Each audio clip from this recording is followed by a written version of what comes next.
Hello students, welcome to maths Masti pro. आप सभी का स्वागत है मैथ्स मस्ती प्रो में।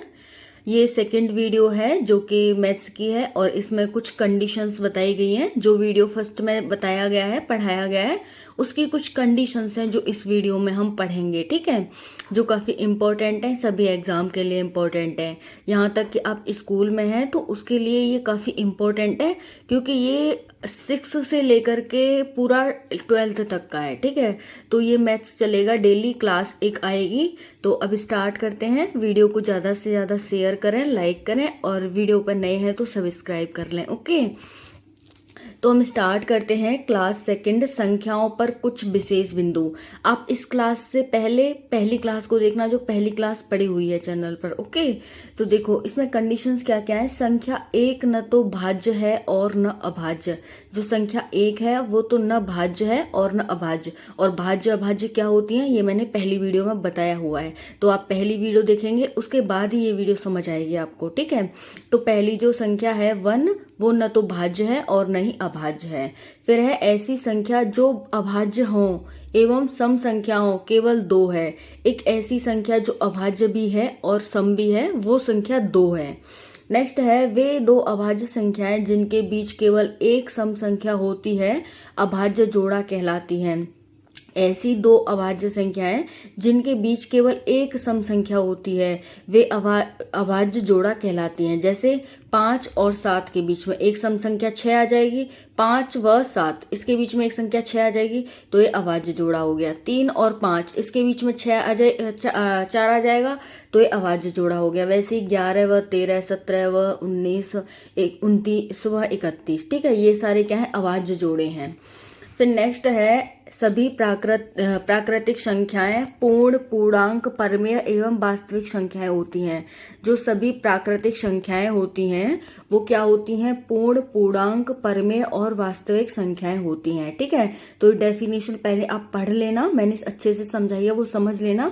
फिर उसके बाद ये कंडीशन आपको अच्छे से याद हो पाएंगी कि सभी जो प्राकृतिक संख्याएं वो पूर्ण, पूर्णांक, परमेय और वास्तविक संख्याएं होती हैं। फिर नेक्स्ट है सभी पूर्ण संख्याएं पूर्णांक, परमेय एवं वास्तविक संख्याएं होती हैं। यहाँ पर सभी प्राकृतिक संख्याएं में ये कंडीशन थी, और यहाँ पर सभी पूर्ण संख्याएं वो भी पूर्णांक, परमेय और वास्तविक संख्याएं होती हैं। फिर नेक्स्ट है सभी पूर्णांक परमेय एवं वास्तविक होते हैं। जितने भी पूर्णांक हैं वो परमेय और वास्तविक होते हैं। नेक्स्ट है सभी पूर्णांक परमेय, अपरमेय संख्याएं वास्तविक होती हैं। जो सभी पूर्णांक हैं वो परमेय, अपरमेय संख्याएं वास्तविक होती हैं। ठीक है, फिर नेक्स्ट है अभाज्य एवं यौगिक। अभाज्य को हम क्या कहते हैं, रूढ़, यानी कि अभाज्य एवं यौगिक सम तथा विषम संख्याएं होती हैं। अभाज्य और यौगिक कैसी होती हैं, सम तथा विषम संख्याएं होती हैं। ओके, फिर है सभी पूर्णांक परिमेय एवं अपरिमेय संख्याएं ऋणात्मक एवं धनात्मक दोनों होती हैं। सभी पूर्णांक, जितने भी पूर्णांक हैं वो परिमेय, अपरिमेय संख्याएं ऋणात्मक एवं धनात्मक दोनों हो सकती हैं। ये नहीं है कि धनात्मक होंगी ऋणात्मक होंगी, दोनों ही हो सकती हैं। नेक्स्ट है प्राकृत, यानी कि अभाज्य, यौगिक, सम, विषम। इसमें क्या आ जाएगा, प्राकृत आ जाएगा। प्राकृत कौन कौन सी होती हैं, जिसमें अभाज्य, यौगिक, सम, विषम आती हैं। तो प्राकृतिक एवं पूर्ण संख्याएं कभी भी ऋणात्मक नहीं होती हैं। जो प्राकृत और पूर्ण संख्याएं होती हैं वो कभी ऋणात्मक नहीं हो सकती हैं। ओके, तो ये 10 पॉइंट हो गए, 5 पॉइंट और हैं इसमें। ठीक है, देखो फिर है भिन्न संख्याएं परमेय होती हैं। जो भिन्न हो गई x/y की फॉर्म में, वो क्या होंगी, वो परमेय होती हैं। ठीक है, 2 के अतिरिक्त सभी अभाज्य यानी कि रूढ़ संख्याएं विषम होती हैं। 2 के अतिरिक्त जितनी भी अभाज्य संख्याएं होंगी वो विषम होंगी। सिर्फ 2 ही एक ऐसा नंबर है जो अभाज्य भी है और सम भी होता है, ये विषम तो है नहीं। ठीक है, फिर है 0 ऋणात्मक एवं धनात्मक नहीं है।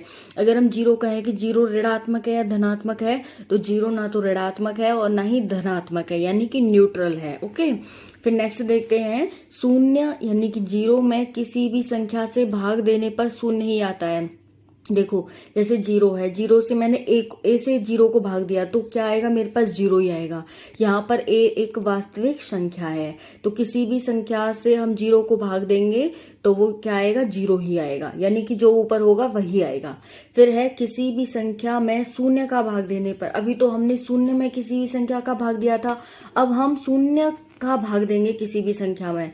तो किसी भी संख्या में शून्य का भाग देने पर परिभाषित नहीं किया जा सकता, यानी कि इनफाइनाइट आता है, हम उसे परिभाषित भी नहीं कर सकते, काउंट भी नहीं कर सकते कि कितना आया है, ठीक है, यानी कि अनंत आता है। यहाँ पर अनंत आप देख सकते हैं, जब मैंने a को 0 से डिवाइड किया तो क्या आया, अनंत। और यहाँ पर मैंने 0 को a से डिवाइड किया था तो a आया था, यहाँ a को 0 से डिवाइड किया है तो इनफाइनाइट आया है, ठीक है। तो ये 15 पॉइंट हैं जो काफी इंपॉर्टेंट है। आप अगर 11th-12th में है तो वहां पर टिक मार्क हमें पूछे जाते हैं सही गलत में कि क्या ये एक कंडीशन हो सकती है, क्या ये कंडीशन हो सकती है, तो काफी इंपॉर्टेंट है, ठीक है। और वहीं पर आप कंपटीशन की तैयारी कर रहे हैं तो उसके लिए भी ये काफी इंपॉर्टेंट हो जाती हैं सारी कंडीशंस। ओके, तो वीडियो कैसी लगी कमेंट सेशन में बताना। अगर आपको इसकी PDF चाहिए तो कमेंट सेशन में कमेंट कर देना, ठीक है। और वीडियो कैसी लगी बताना, और इस तरह से लाइक शेयर सब्सक्राइब करना। अब कल नेक्स्ट वीडियो आएगी a+b का होल स्क्वायर, a-b का होल स्क्वायर, ये सारी कंडीशंस वाली। ओके, तो ये सारे फॉर्मूले की कल क्लास आएगी, तो देखना ना भूलें शाम 5 बजे। ओके, धन्यवाद।